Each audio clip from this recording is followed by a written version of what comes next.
Hello and welcome to day 3 of Head to Heart. Let's take a moment before we begin just to ground and to land here. So wherever you are, whatever time it is, whatever you're doing, just come to a stop and close down the eyes.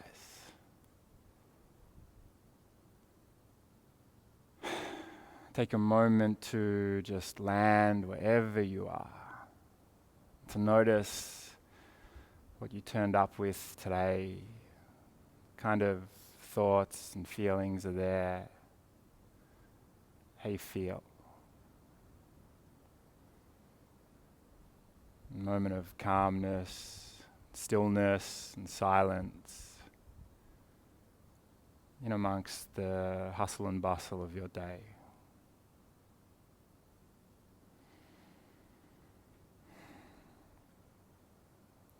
And take a deep breath in through your nose.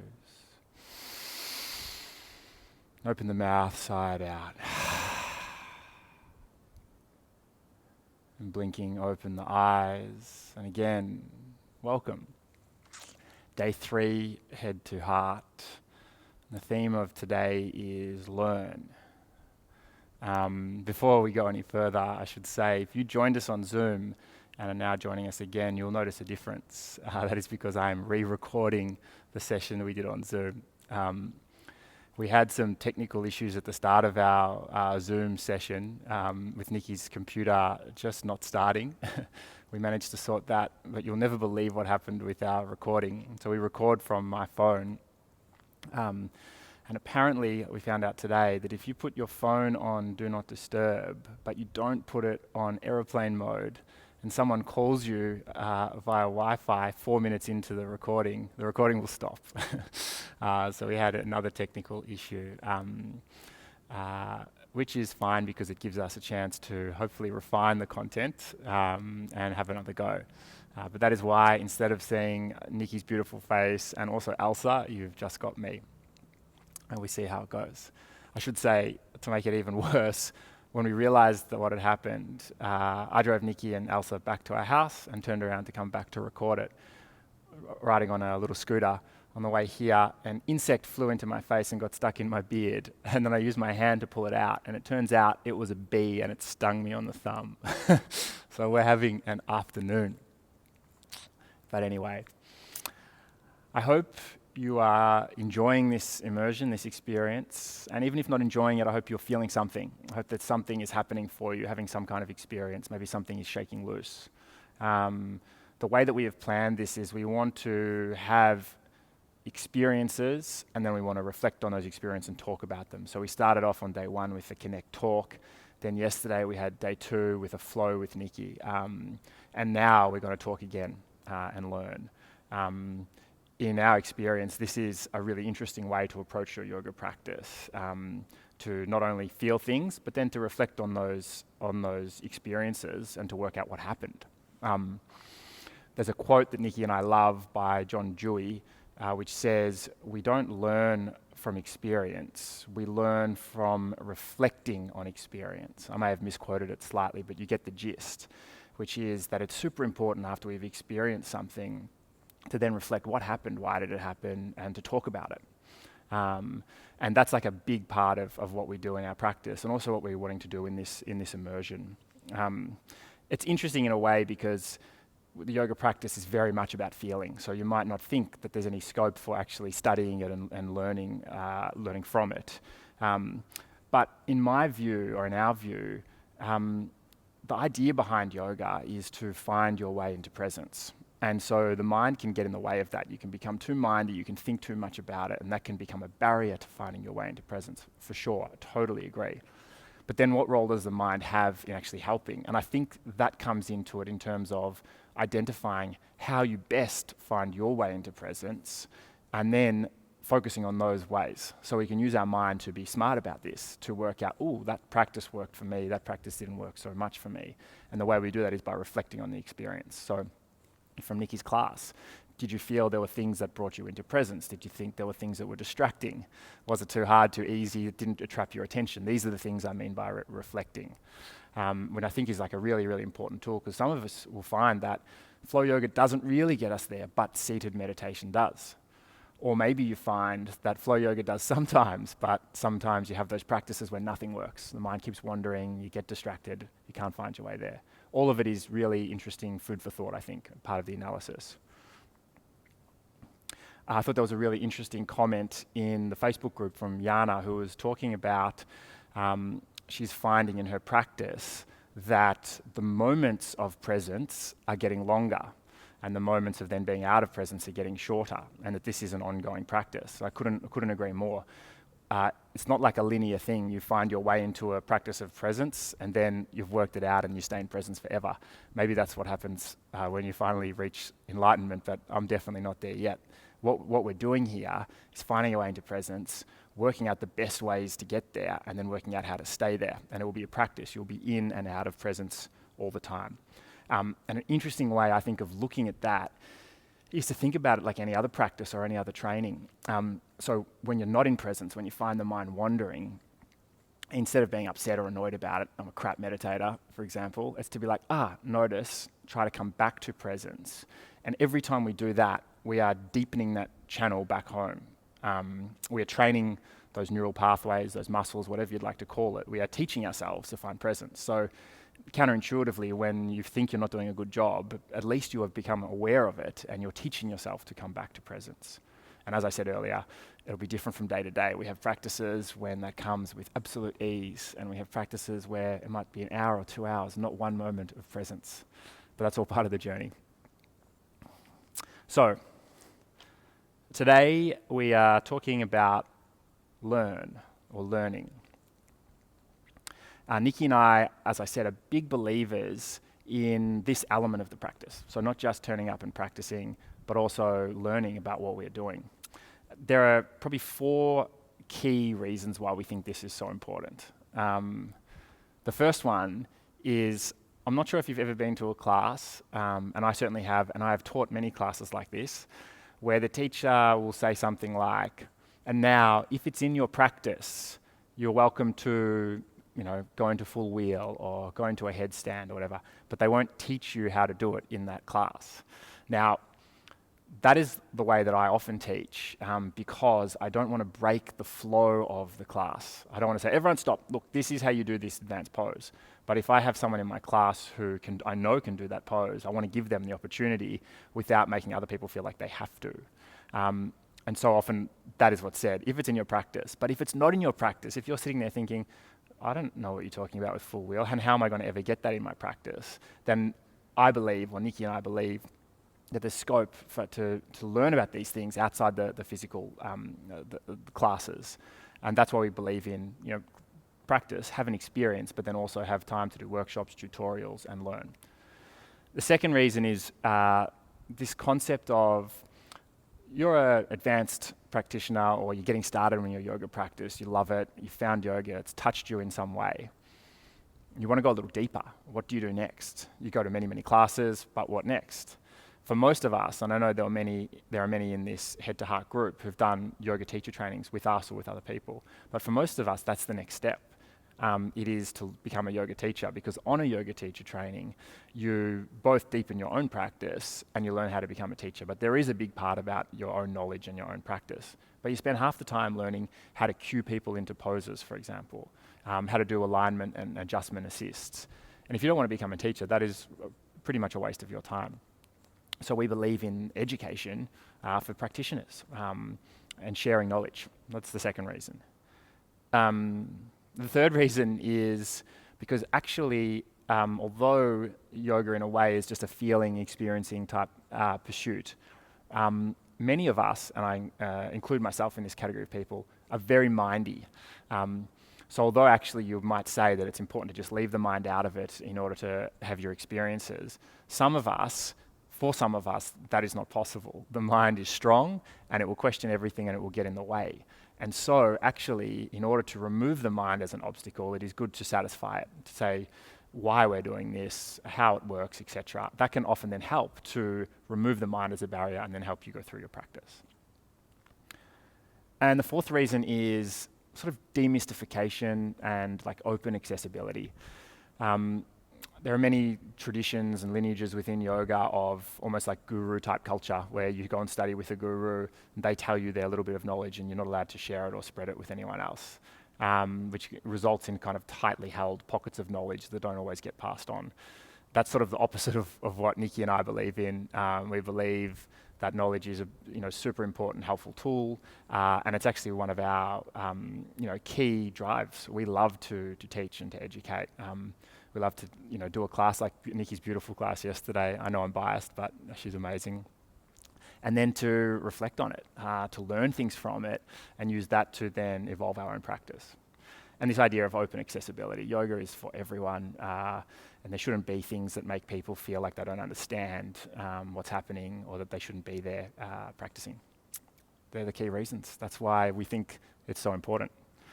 And so today, what we have planned is basically a sort of grab bag of things that we want to tell you about yoga. They will cover things from yoga philosophy, to maybe yoga history, to more lifestyle, to more like yoga practice, practical matters about going to a yoga studio. And as I've already mentioned, I'm repeating this talk, so I want to be careful to try and keep the content pretty similar to what we've already discussed. But if I go off piste, I'll let you guys know in the Facebook group so people from earlier can watch again. And importantly, we posted in the Facebook group and via email asking for people to tell us, what do you want answered? What are you interested in hearing about? And we received some really interesting questions, so we're going to answer those as well. And thank you for that. We've said before, and we really mean it, this is a community for discussion, maybe robust discussion, disagreement, sharing experiences. And we just love it when people post questions and tell us about how they are going through this journey, because there will be things that are shared amongst you guys. There will be things that are different, but that spark your own inquiries. And we think that's such an important element. We are obviously doing this for free, but we don't want to just be here telling you guys what we think and what you should do. We want this to be a real mutual exchange, and we get so much out of that ourselves. So thank you, and thank you in advance for your contributions. So, learn. The first thing I wanted to address is posing myself a hypothetical question, which is yoga for everyone? Now, when I say yoga in this context, I should note, on day one we talked about yoga being not a set of practices, but a state that you find your way into, or you find your way back to. But just for the purpose of this question, yoga, I think in modern times, if someone says, I'm off to do yoga, we understand they're going to do a whole series of physical postures. So let's just use that definition for this question. Is yoga for everyone? And the answer is a resounding yes. I should start by saying, I believe, and we've talked about this before, that yoga is a means to an end, if you look at it in the definition in this way. It is, the physical practices are a way to get us to a state. And I acknowledge that there are many, many, many other ways of doing that. So I'm not saying everyone has to do it. I'm saying there are plenty of ways for people to find a similar effect, but it is available and accessible to everyone. Many people, we come across this a lot, say, I'm too stiff to do yoga, I'm too old, my wrists hurt, I can't bend over, all of these types of things, which are totally legitimate concerns. And especially because with yoga, if people haven't been to a yoga studio before, sometimes they don't know what it's going to be like. They can be scared and stressed about what will happen there, which is part of this idea of demystification, of course. But in reality, what these physical postures of yoga are ways to move and manipulate the body to trap our attention so that we then find our way into that presence. And so it doesn't matter if you can touch your toes or if you can't even barely bend from the waist if you're stiff as a board. It doesn't matter if you have a broken wrist. There are ways to modify your practice so that you can still find those same effects. And in fact, counterintuitively, the state of yoga is easier to find for people who are stiff as a board. I know it sounds strange and it sounds the opposite of what is true, but if you think about it like this, the more you practice, the stronger and the more flexible you get, the harder it is to find things to give your body to find the same effect that you found on day one. So on day one, you come into a downward facing dog and you found it hard. You had to think about exactly what you were doing, focus on the alignment, really work to push the hands through the mat, etc. Downward dog was difficult. On day 1000 of practicing yoga, you could hold downward dog all day long. That's when you need to start doing handstands and Pinchamayurasana and all sorts of more complicated asanas in order to find the same physical effect. And you need to hit that point of physical difficulty and complexity for the mind in order to move through to find that end state, to find a sort of meditative, a moving meditation, to find the attention trap and then to come into presence. Whereas on day one, you turn up and you can barely bend from the waist, automatically your attention has been caught, you're focused, and you can then come into yoga. Now, I'm being a little bit cheeky because when we're really, really stiff, actually the body can sort of get in the way. We can't move through it. We can't get past the fact that we can barely bend over. But the point remains. You might say, I can't do yoga, meaning I can't do the splits like that person can. But you get a similar benefit from doing a very modified half split than that person does, so you have to work less hard to get there. That's a long way of saying the benefits are there, low-hanging fruit for everyone to be able to obtain. And just the idea that you have to do any of these kind of Instagram poses is crazy. We really only have to advance our practice to keep giving our body and our mind things to trap their attention. So yoga is for everyone. We had an email just overnight from someone saying that they've got a long-standing practice and just recently have had issues being like quite dizzy, nauseous when they're bending over, and these types of things, and was saying that she was able to do Nikki's class yesterday by modifying it and just not doing any of the stuff that involves bending over. And this is a perfect example. Your yoga practice can be modified in any way. If you have a broken wrist, you can do a standing yoga practice. It is suitable for everyone, and we would recommend it for everyone, especially the people who tend to avoid it are the people who probably need it most, especially, as I said, when we have these other ways of finding presence, seated meditation, walking on the beach, these other practices that are out there, and people tend to be attracted to those if they're finding that they're not flexible enough for yoga, but they're the people who probably need a little bit more flexibility in their lives. So the answer to the first question, resounding yes, yoga is for everyone. Not everyone has to do yoga. You can have other practices, but if you're interested in yoga and wanting to do yoga, it is accessible and beneficial from day one. It doesn't take 6 months, 6 years of practicing in order to feel any effect. You notice you can find your way into presence from day one. That's question one. Question two. If you're looking at a yoga class schedule and you see flow, what does it mean? Now, most of us here today will have practiced with Nikki yesterday, so you have at least seen one example of a flow class. There are many different types of flow class, and teachers will teach it in different ways. But when Nikki was talking about this earlier today, and I completely agree, when we think of flow, there are a few key things that matter. And they are first, breath.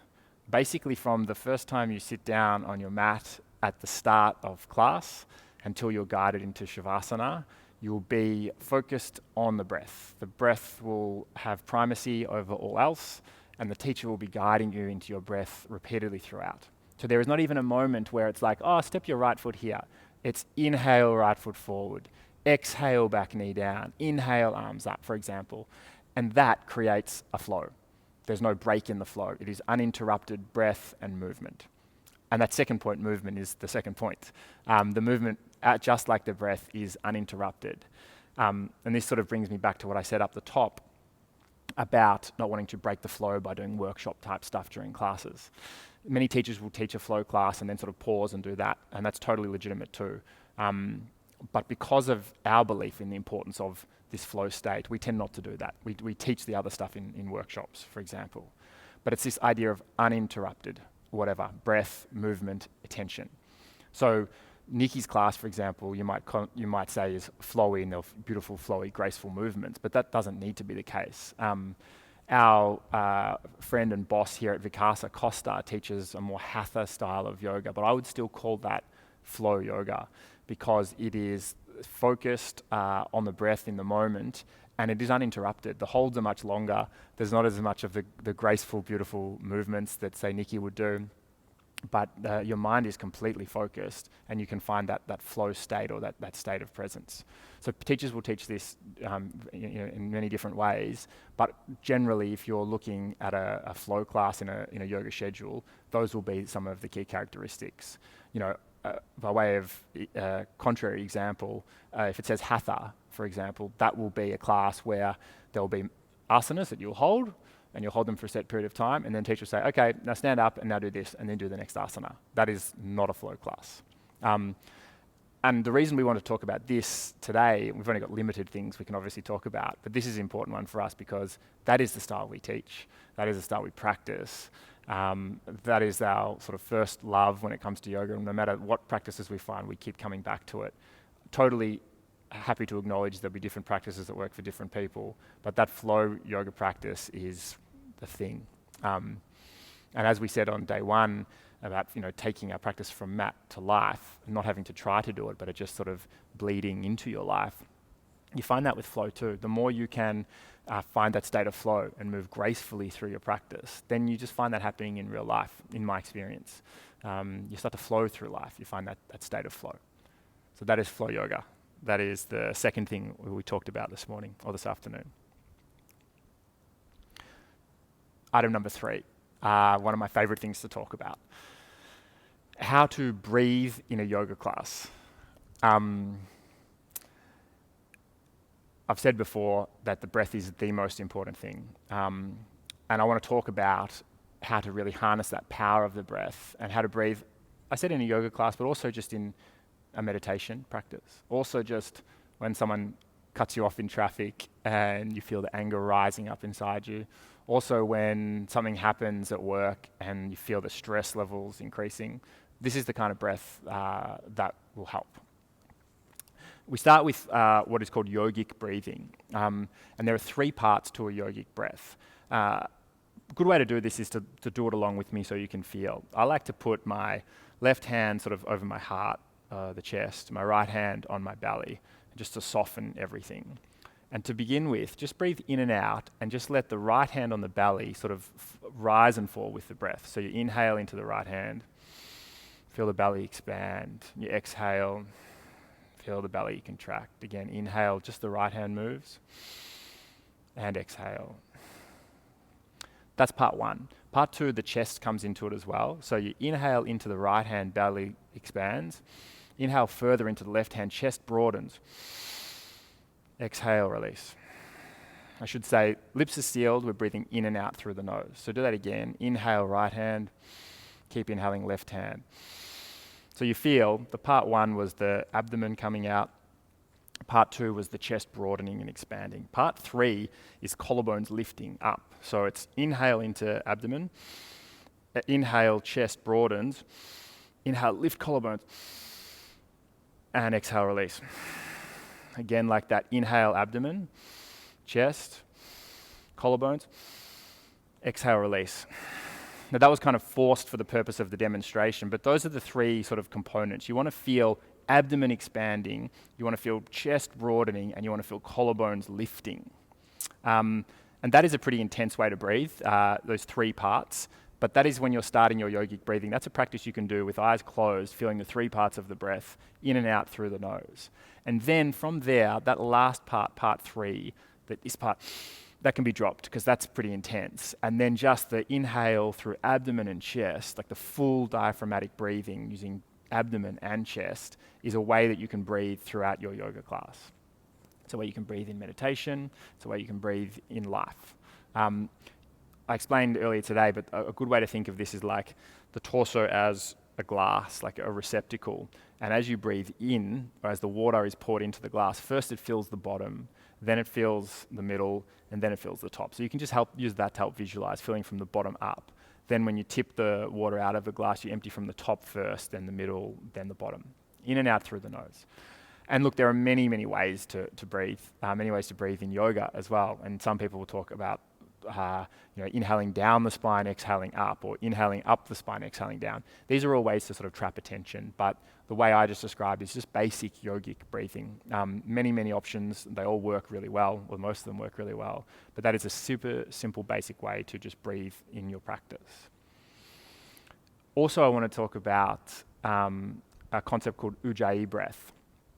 Now, Ujjayi, or victorious breath, is a type of pranayama, a breath practice in its own right. So we teach in our YTTs here at Vikasa this as a practice where to really train your respiratory system.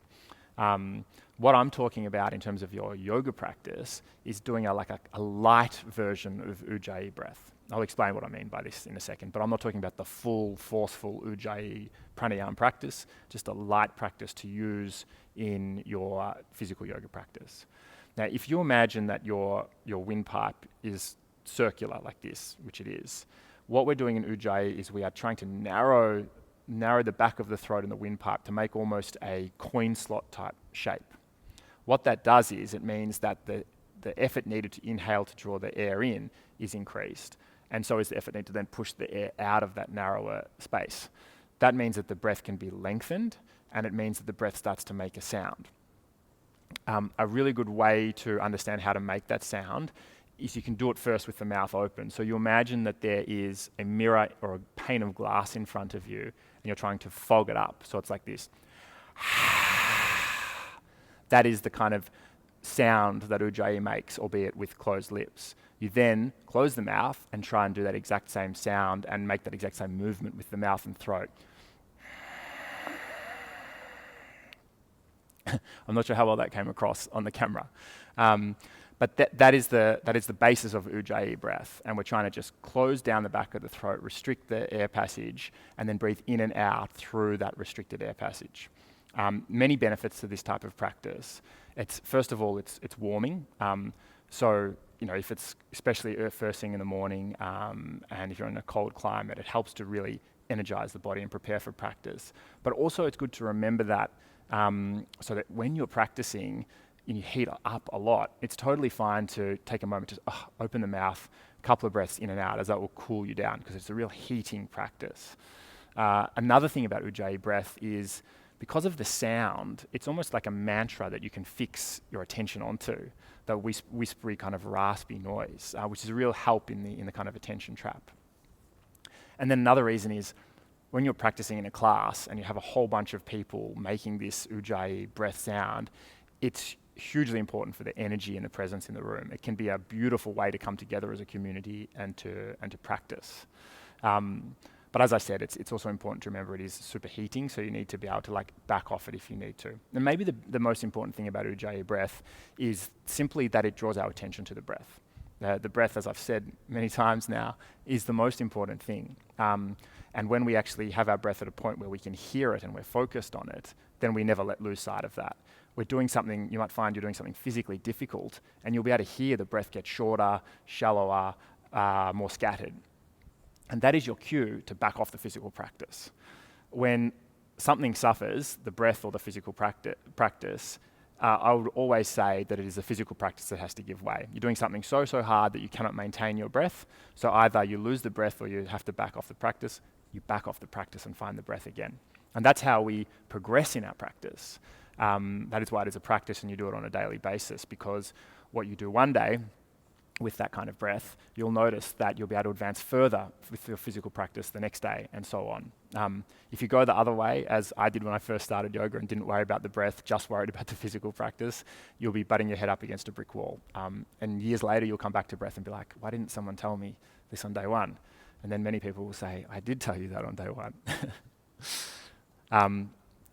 So yeah, those are my sort of key points about breath in a yoga practice. That's your yogic breathing, and that's your Ujjayi breath. Like anything, when you do it for a while, it becomes easy and you forget that it was ever something that was hard to learn. If this is your first time trying either of those things, it's going to take some time. It's a practice. You just have to accept that. And one day it'll feel easier, and then in a couple of years, it'll feel like you've been doing it your whole life. But There's so much more I could say about the benefits of a pranayama practice. I don't have the time for it now, but I highly, highly recommend. And it makes a big difference to your yoga practice. Okay, breath. And that leads me actually to the next point that we talked about the first time we recorded this, which is pranayama in general. So in a yoga practice, the physical asana is just one part of it. In fact, if you go back to, I don't want to go too deep into yoga history and philosophy, but in Patanjali's Yoga Sutras, when they talk about yoga, that's the first definition given of what is called Ashtanga yoga, which is not the Ashtanga Vinyasa yoga that many people do today. It just means the 8 limbs of yoga. And in those 8 limbs, asana is just one limb of 8. And even back then, when the sutras were written, asana didn't mean warrior 1, warrior 2, etc. It meant a steady, comfortable seat. So it was a physical posture, basically. But even so, the physical side was just one. And there are many others, or 7 others, obviously, but one of those other ones is pranayama. So it was given equal importance to the physical practice itself. And the pranayama in its own right is a beautiful practice. It means expansion or control of energy or life force. And you can use it in your practice, so the things I've just talked about, your yogic breathing and your Ujjayi, they're pranayama practices. And you can use it in its own right. And the beautiful thing about this is that there are practices to do anything. There is Ujjayi and things like Kapalabhati or Bhastrika, which are practices to energize you and prepare you for a physical practice, for example. And then there are practices like Nadi Shodhana, alternate nostril breathing, or Samavriti, square breathing, which are designed to balance you, calm and relax you, to take you down after a physical practice into a meditative state. So a really good way to practice is to incorporate pranayama, activating at the start, soothing, calming at the end. And again, pranayama could take up its whole, I was going to say lecture, but its whole course of study. But it's just important to note that, I believe it's important to note that it's a really interesting part of a yoga practice. And in your yoga classes, generally, it's kind of hard to do justice to it. So you might only have a real superficial look at pranayama. But that itself is one of these things we've been talking about, these alternatives to the physical practice that have the same benefit, the same effect. They can take you into presence, and sometimes even more quickly than the physical practice. And that's part of what we're going to do tomorrow in our Breathe class. It's a seated guided meditation. Part of that will be a focus on the breath. And I hope that's interesting for you. I hope you enjoy it. How to breathe and pranayama, done. I then wanted to move into a few of the questions that were asked by you guys. And thank you so much for engaging with us. We really appreciate it. It means we're not just sitting here talking about things that we think are interesting, but we know that at least one person is going to be interested in the answer to this question. So Miriam asked us about when she practices, she finds she has a lot of tension in the neck and the shoulder area, and wanted to know, how do you go about sort of releasing that tension and sort of opening up more into what she called heart openers or back bends. So as a starting point, I would say this is super common in yoga practice and in life. How many of us hold tension in the shoulders and in the neck area, especially if you're working at a desk or studying? It's very, very, very common. The interesting thing is, this is often exacerbated in our yoga practice. I don't know if you can just imagine the teacher cues: inhale, arms up, sit down, Utkatasana, chair pose. You can just think about the arms reaching, the shoulders contracting up around the ears, all that effort. Or warrior 1, where your arms are reaching up, palms together, you're contracting through here. So yoga, which is often seen as a relaxing, cooling practice, you're actually increasing the stress and the tension in those areas.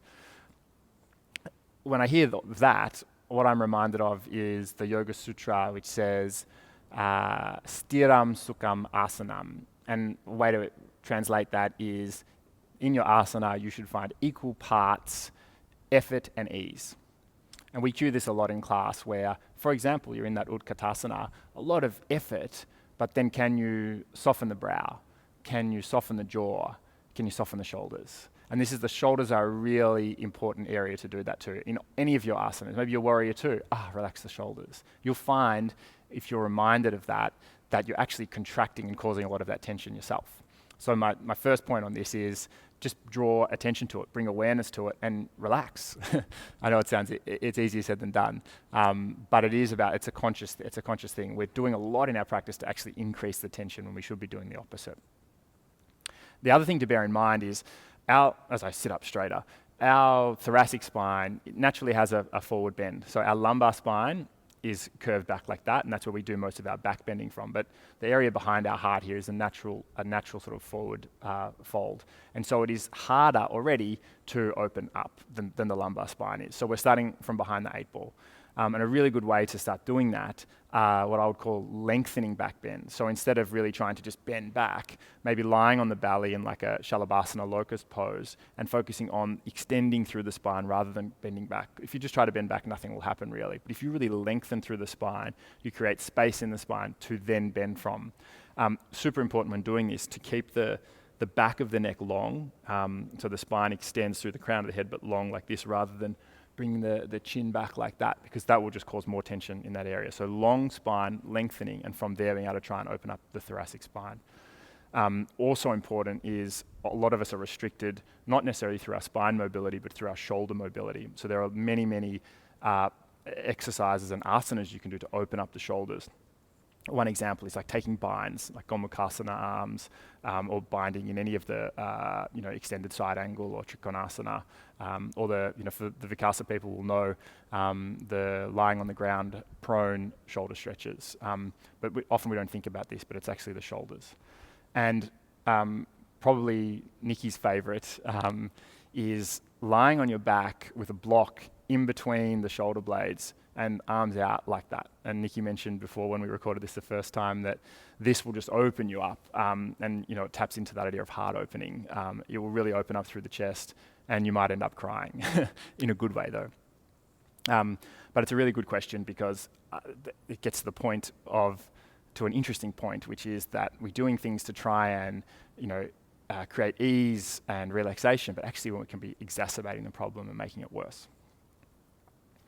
The next question was submitted via email and was interesting, and I think it was about to do with what we talked about on day one, when we talked about the ego and finding our essence inside and distinguishing that from the ego. And the question was, how do I frame this idea of ego in my mind? I think basically, what are you talking about when you say ego?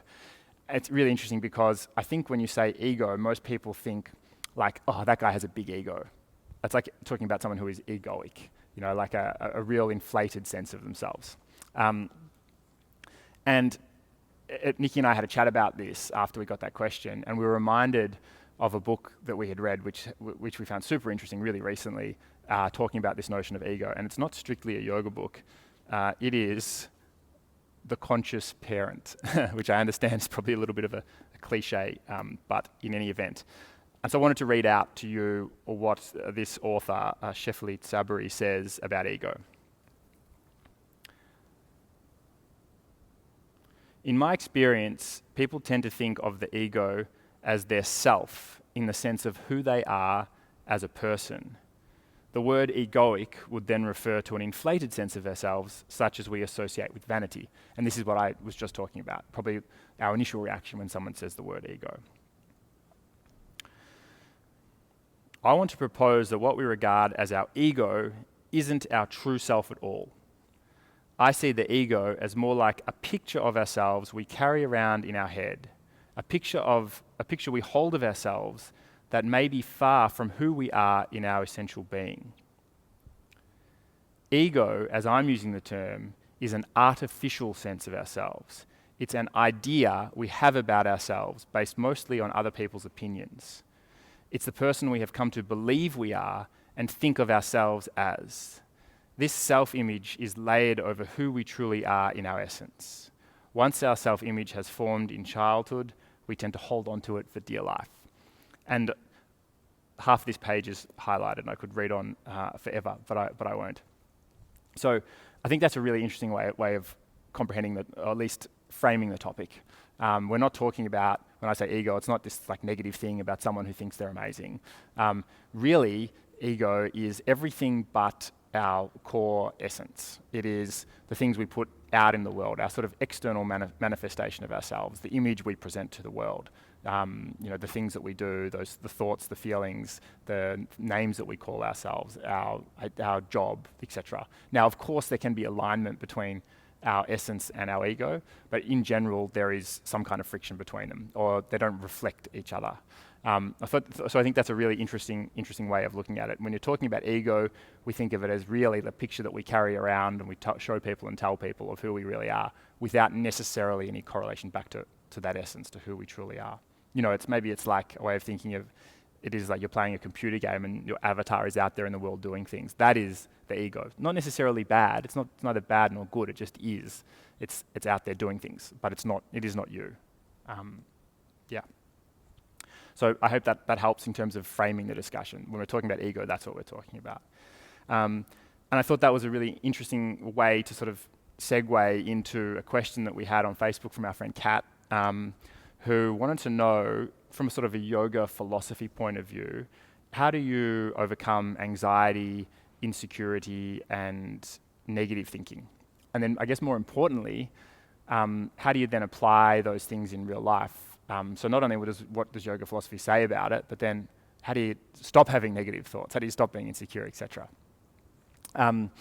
So a really interesting question, and in my view, just my opinion, this comes back to what we just said about ego. It's an ego question. If we think about things like anxiety, anxious thoughts, being insecure, and negative thinking, these are all things that relate to our ego, and they relate to, I guess, false identification with that ego. So if we are, let's say you look at a form of insecurity that is like negative body image, for example, that really relates to the ego. It doesn't relate to our core essence. We would say that your body is part of your ego. It is actually nothing to do with you.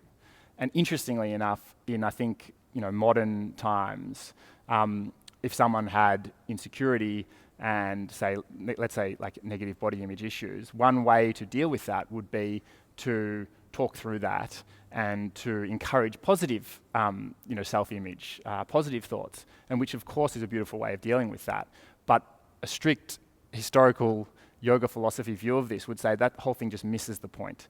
It doesn't matter about the body image. That's from false identification with the ego. That's just the body. That's nothing to do with who you are. That's like looking at a chair over there, not liking the way that chair looks, and being upset about that and thinking that is some reflection of who you are inside. I think that's relatively clumsily put, but I hope I've explained what I mean by the ego versus the self.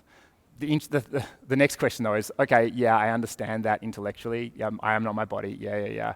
But how do I stop being insecure about it? How do I stop having negative thoughts? And that's one of the beautiful things about yoga philosophy, is that it's all rooted in practice. It's not just theory. And those practices are the things that we've talked about. They are ways to come back to presence and to disassociate yourself from the ego.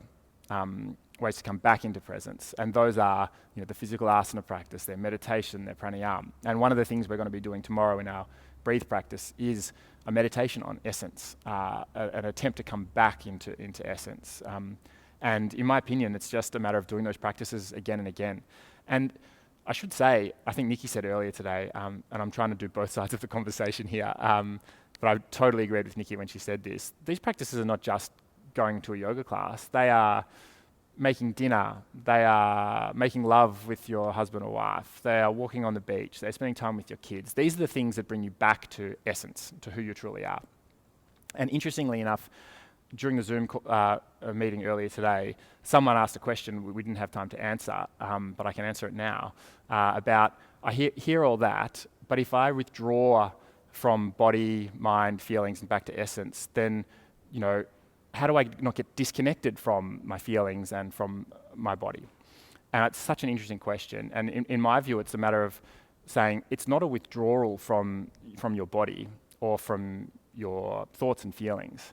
It's simply acknowledging that you are not them. They are there to be enjoyed and celebrated and experienced, but without an attachment to them such that you think that they are you. I hope that makes sense. This idea that don't like say I need to live an ascetic sort of renunciant kind of life without enjoying my body or really having feelings. But it's a matter of, can you enjoy your body? Can you have those feelings but not become attached to them, not identify with them? So that when the opposite comes, when there's bad experiences and bad feelings, same deal. You're like, I'm not attached to them. They're just something that happens to me.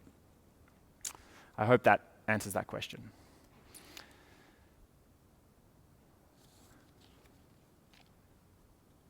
I'm just trying to make sure that we cover the same content. So no matter when you are watching, whether it was earlier today or now, you get the same content.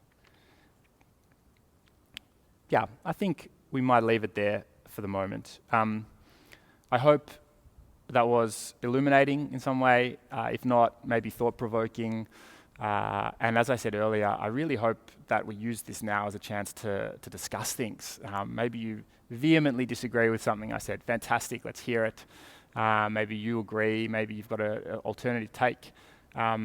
Nikki and I, when we sat down and thought about preparing our sort of new work, our new business, the first ideal that we came up with was community. That's the most important thing, community and connection. So we'd love to hear what you have to say. We'd love to engage in discussion with you on the Facebook group. And we look forward to continuing the immersion. We have 2 days left. Tomorrow we breathe together, we meditate and we breathe. There will be a slightly shorter session because sitting in a meditation seat for longer than half an hour can be a little bit challenging at times. So slightly shorter tomorrow. But we'll be meeting together here and we'll be meditating and we'll be breathing together, and technology will be working, we think. Thank you.